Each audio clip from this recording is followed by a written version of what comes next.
And this weekend, students from a Columbia County high school are leaving our cold weather and heading somewhere tropical. The Lakeside High School Pride of the Panthers marching band leaves Sunday for Hawaii, where they will perform in the Pearl Harbor Memorial Parade. Kim Vickers talked to the band's director and one of the students about that journey. She's here in the studio this morning with us live. Good morning, Kim. Well, hey guys, good morning. December 7th, 1941, a date which will live in infamy. That's part of a famous speech President Franklin D. Roosevelt gave the day after the attack on Pearl Harbor, which prompted the U.S.'s involvement in World War II. Next week, on the 82nd anniversary of those attacks, the Lakeside High School Marching Band will take part in an annual tribute to those who died that day. I feel like it's a huge honor for our school. I think only one other band from Georgia is representing Georgia. So being one of those bands is a huge honor.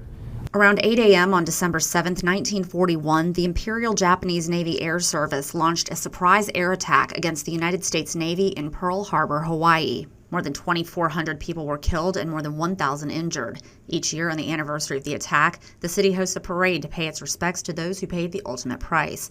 One of Lakeside's band directors, Jared Best, says parade organizers invited the band to perform. They saw that that particular year, we had the second highest score of any band from the state of Georgia. 122 of the band's 177 members will travel to Honolulu for the parade. Best says the experience of traveling and performing in a new setting can have a big impact on student musicians. Getting to see other groups, because pretty much all of these events include multiple other ensembles.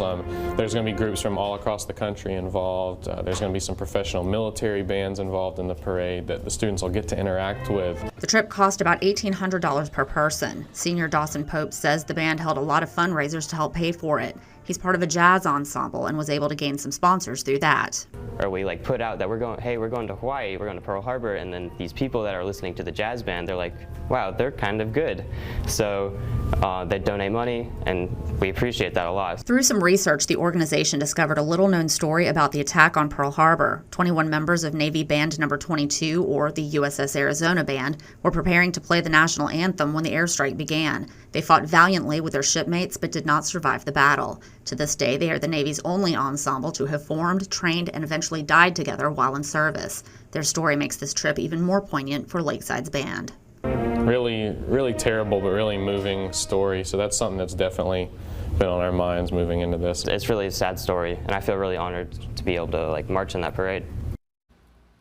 Now the band has other things coming up. Right now they're competing in the first ever Metallica Marching Band competition. It's a virtual competition and they're going up against high school bands from across the country. If you want to check it out and vote for the Pride of the Panthers, you can find that link over on WJBF.com. Back to you. Awesome, Kim. Thanks so much.